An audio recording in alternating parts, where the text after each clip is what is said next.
मंत्री जी को कोई जानकारी नहीं है।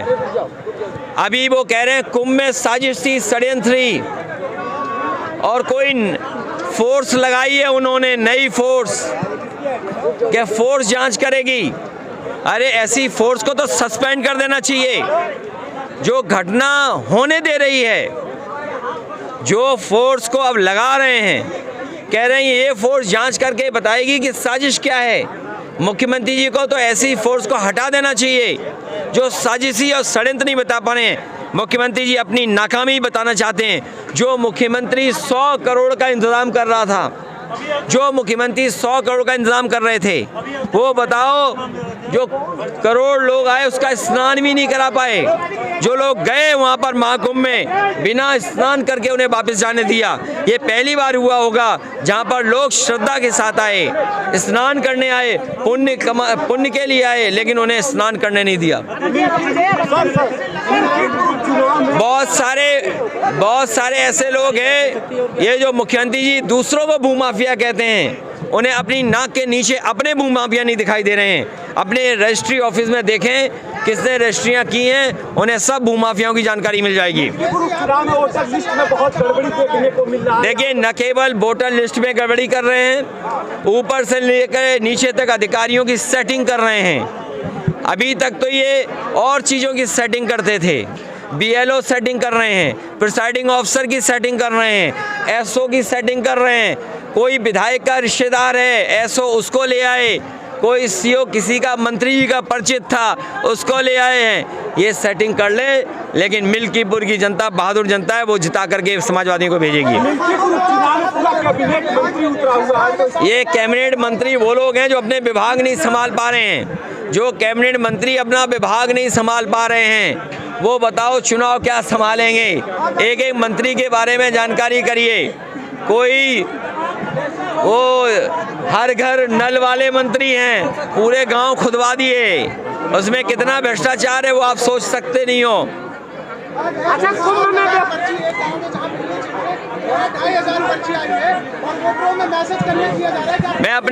मैं अपने वोटरों से और इलेक्शन कमीशन से अपील करूंगा। इलेक्शन कमीशन की और प्रशासन की जिम्मेदारी है कि डीएम साहब उपलब्ध कराएं BLO सूची। नहीं तो मैं एक काम करूंगा, अगर हमें BLO पर्ची के लिए खुद भी किसी गांव के 100 व्यक्तियों के साथ DM के यहाँ जाना पड़ा, तो DM साहब तैयार रहें। कल का दिन है, जिन वोटरों को पर्ची नहीं मिली है, जिस गांव के हमें 100 भी कार्यकर्ता मिल गए, उनके साथ हम सीधे DM ऑफिस में अगर हमें जाना पड़ा तो हम खुद जाएंगे BLO पर्ची दिलवाने के लिए।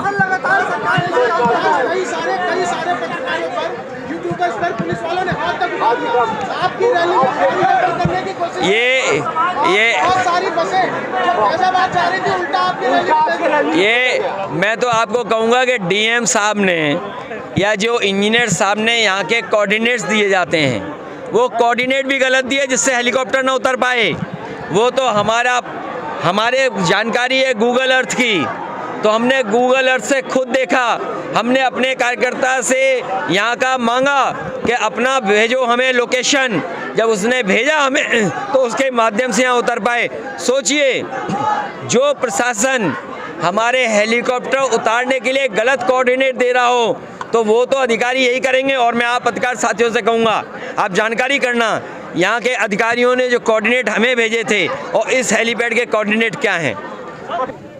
आज मिल्कीपुर विधानसभा क्षेत्र का उपचुनाव, जिसका मतदान 5 तारीख को होना है।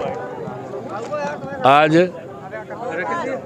हमारे नेता माननीय अखिलेश यादव जी आए थे। समाजवादी पार्टी इंडिया गठबंधन के उम्मीदवार अजीत प्रसाद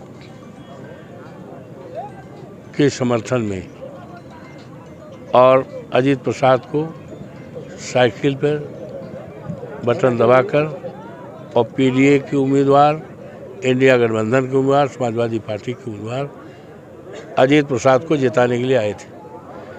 यूँ तो एक ये विधानसभा का चुनाव अकेला चुनाव है जो जहाँ तक मेरी जानकारी है हिंदुस्तान का अकेला ही चुनाव है और इसकी चर्चा सारे देश और दुनिया में हो रही है।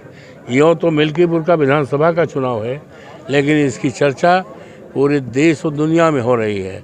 और आज के इस सैलाब को देखकर देवतुल्य मतदाताओं ने आकर, जनता जनार्दन ने आकर इस बात का आश्वासन और इस बात का आशीर्वाद दिया कि समाजवादी पार्टी के उम्मीदवार, इंडिया गठबंधन के उम्मीदवार, पीडीए के उम्मीदवार अजीत प्रसाद को केवल हम जिताएंगे ही नहीं जिताएंगे, बल्कि इस देश में एक इतिहास कायम करेंगे और यहाँ से भारतीय जनता पार्टी की जमानत जब्त करके और हम नींव भर रहे हैं 27 में समाजवादी पार्टी इंडिया गठबंधन का अखिलेश यादव के नेतृत्व में सरकार बनाने का। रोया था, आपके आंसुओं को देश ने देखा था। आज अयोध्या पुलिस ने उसका जो है खुलासा किया है, उसमें 3 लोग पकड़े गए हैं। क्या कहेंगे, क्या इस खुलासा को कैसे देखते हैं आप? ऐसा है, ये पुलिस की लापरवाही है।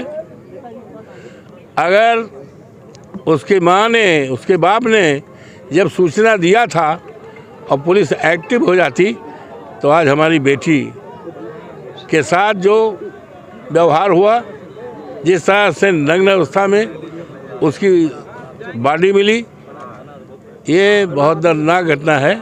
ये बच जाता और इसमें तो बहुत जल्दी अरेस्ट हो जाना चाहिए। और मैं मांग करता हूँ कि जो भी आरोपी हैं एक विशेष न्यायालय का गठन करके 1 महीने के अंदर, हमें देश की इस न्यायपालिका पर